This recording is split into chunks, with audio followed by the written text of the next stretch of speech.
Today I show you how to increase the quality of the pictures on your iPhone camera, and here I will show you a few options. And this is iOS 26 beta, but this is probably going to be the same in the final version. And the most useful, the easiest way to increase the quality of the pictures is to increase the megapixels, how the files are saved in different sizes. Usually it's 12 megapixels or 24 megapixels or even 48 megapixels. You can change the lenses, go to the telezoom, the zoom lens, and the main camera is 1x, 2x, 0.5, the ultra wide.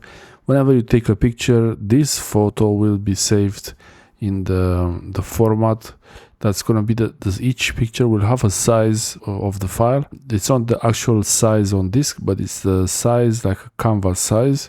And those settings, you can control them. And what I actually like about this thing is that it will reduce the size of the image, the resolution, if there is not much in the picture to record, to save.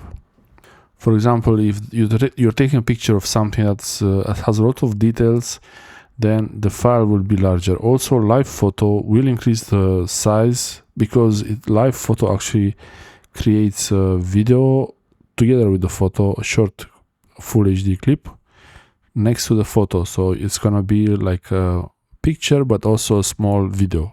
I really like the live photo option because you're taking photos, but at some point maybe you think, oh, it would have been nice to have a video of this.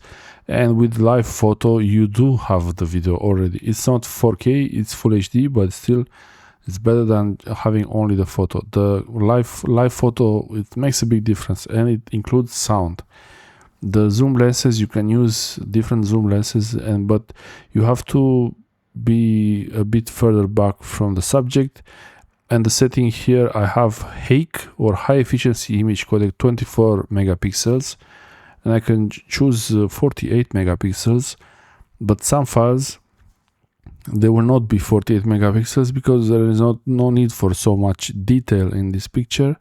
I'm not exactly sure how that works, but I've seen many times when the iPhone camera app will create 24 megapixel files, but many times it will create 12 megapixel files, and the RAW format, it will take more space. And I'm taking a few pictures now, so you see both in HEIF 48 megapixels and 24 megapixels, and in RAW format, everything. So I can show you how that looks like on the files, the file sizes, and also the quality. It's a bit difficult to really tell the quality of the files when you're taking photos and you want to edit them later. It's the best option is RAW. When you just want the picture to be good as it is, the best option is HEIF, because the files will be not too large, but also the quality would be good. If you want to make sure that you can share this picture with anyone, a JPG will be the best option. You can see RAW file is 22 megabytes, 12 megapixels for the size, and the size of the file changes depending on what's in the picture. The compression, the way the photos are made for HEIF and JPG especially, there will be big differences if you're taking a picture of a white wall or something very detailed with the pattern. So I put some small subjects there, and I'm taking a few pictures here. It's not really the best example. It's what I have here on the desk. It would have been nice to go somewhere outside to take these pictures, but yeah, I wanted to do this video to show you the quality settings, and you can actually have better quality if you're switching to the closest native lens zoom level. So for example, if I want to zoom really close, maybe it's better to use the zoom lens instead of the main lens with a digital zoom on it. You see the HEIF file is pretty small, and the RAW files, they're basically 10 times larger, even more. So 1.9 megabytes versus 15 megabytes or 20 megabytes for the RAW. The HEIF, I really like this format. It's pretty interesting, but it's one of the new format like the H.265 or HEVC, which they need more processing power to read, to decode, but they do take less space on the disk, and they have very similar quality to the previous formats, JPEG for pictures and H.264 for images, for videos.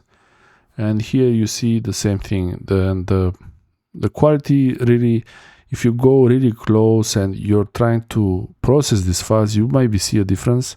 But this one is, for example, 16 megapixels, and that's 48 megapixels, and it's a HEIF file of 5 megabytes.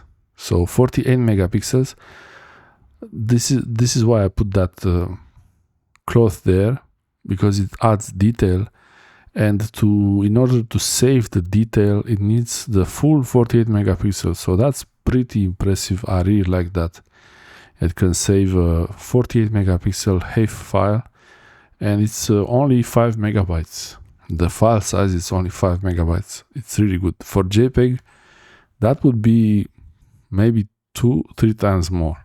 I took a lot of pictures trying to see how they look like, the file sizes, but the main reason to do this was to show you that you can actually get a full 48 megapixel file size when you're taking pictures of things that are have details on them. So it's nice that your iPhone will decide when to use more megapixels in the final file and when to use less, depending on the detail.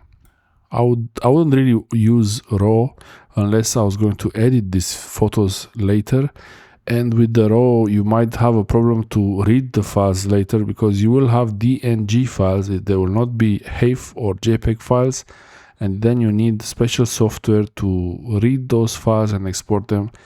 It becomes a bit problematic. You might have an option where you can use some tool to automatically convert this to different formats, but for a phone it's pretty good. Also, the space matters. The space on the phone is really important.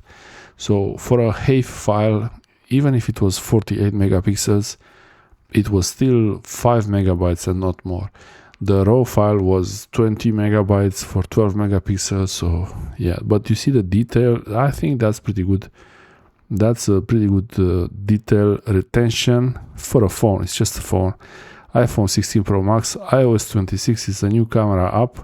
If you want to take really nice pictures, use a camera, mirrorless camera, or an older DSLR camera. They will be much better than any phone. That's what I believe. Thanks for watching.